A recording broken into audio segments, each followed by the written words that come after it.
Wala ka ba napapansin? Bakit kailan po ito pinansin? Hindi yun! Eto! Ano ba yan? Bullet fruit!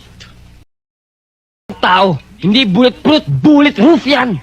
Ang sabi ng matatanda, ang aso raw na kahol ng kahol, madaling huliin at gawing pulutan. At yung mga asong maiingay, hindi marunong mangagat. Naintindihan niyo ba sinabi ng anak ko? Ha?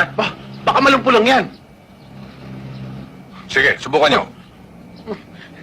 O, Tokmol, King James din ako, sambuli ko. Subukan natin. Dito ako kami tahit. Pare, kayo naman masyado kayo mainit. Hindi na kayo mabiro. Hey!